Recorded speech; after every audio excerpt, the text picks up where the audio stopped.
হয় যোৱাকালি পাকিস্তানী সন্ত্ৰাসবাদীৰ আক্ৰমণৰ ফলত আমাৰ ভাৰতীয় 26 জনকৈ ভাইক আমি হেৰুৱাব লগা হৈছে আৰু উগ্ৰপন্থীৰ এই আক্ৰমণক আসলতে আমি মুছলিম ছাত্ৰ সন্থাই তীব্ৰ ভাষাৰে গৰিহণা জনাইছোঁ। তাৰ লগে লগে আসলতে ভাৰতবৰ্ষৰ আসলতে গৃহ বিভাগ আৰু প্ৰতিৰক্ষা বিভাগক আমি আহ্বান জনাইছোঁ, আমি দাবী জনাইছোঁ যে আমাৰ 26 জনকৈ ব্যক্তিৰ শ্বহীদ কৰিলে উগ্ৰ মুছলমান সন্ত্ৰাসবাদীৰ দলে এইসকলক প্ৰত্যুত্তৰ দিবলৈ যদি পাকিস্তানৰ বিৰুদ্ধে যুদ্ধ ঘোষণা কৰিব লাগে কৰক, কিন্তু আমাৰ ভাৰতীয়সকলৰ তেজৰ মূল্য ভুগিব লাগিব পাকিস্তানে, এই কথা স্পষ্ট। আমি মুছলিম ছাত্ৰ সন্থা অসমে আমি স্পষ্টভাৱে কেন্দ্ৰীয় চৰকাৰক দাবী জনাইছোঁ যে 24 ঘণ্টা পাৰ নহওঁতে আচলতে ইয়াৰ ওপৰত আচলতে নিজাববীয়াকৈ চৰকাৰে আচলতে যুদ্ধ ঘোষণা কৰিব লাগিছিলে, কিন্তু আমি দেখিছোঁ না এতিয়ালৈকে আমাৰ কেন্দ্ৰীয় প্ৰতিৰক্ষা মন্ত্ৰালয়ে এতিয়ালৈকে কোনো ধৰণৰ ব্যৱস্থা গ্ৰহণ কৰা নাই।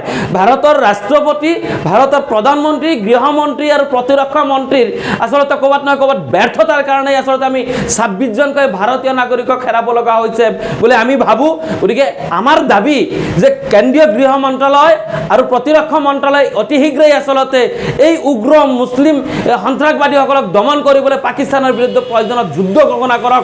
আমি ভাৰতৰ সৰ্বস্তৰৰ ৰাইজে চৰকাৰক সহযোগ কৰিম আৰু তাৰ লগে লগে আচলতে এই পাকিস্তানীসকলক শিক্ষা দিবৰ কাৰণে আচলতে পাকিস্তানৰ বিৰুদ্ধে যদি যুদ্ধ হয়, ভাৰতীয় মূলৰ মুছলমানে আচলতে আগবাগ ল'ব যে পাকিস্তানক উচিত শিক্ষা দিবলৈ।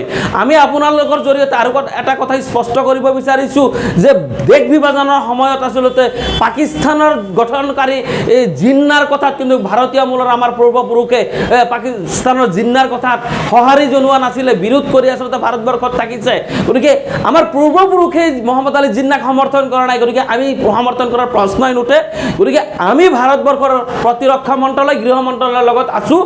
এই উগ্ৰ মাওবাদী সংগঠনক আচলতে দমন কৰাৰ স্বাৰ্থত আচলতে যি পন্থা অৱলম্বন কৰিব লাগে আমাৰ চৰকাৰে হাতত ল'ব বুলি আমি আশাবাদী। লগতে যিসকল ভাইক আমি আচলতে শ্বহীদ হ'ল যোৱাকালি, সেইসকলৰ আত্মাৰ সদ্গতিৰ কাৰণে মুছলিম ছাত্ৰ সন্থাৰ প্ৰতিটো জিলা সমিতিতে আচলতে আমি কেণ্ডেল লাইট মাৰ্চ কাৰ্যসূচী ল'বলৈ আমি আজি ঘোষণা কৰিছোঁ, নিৰ্দেশনা জাৰি কৰিছোঁ।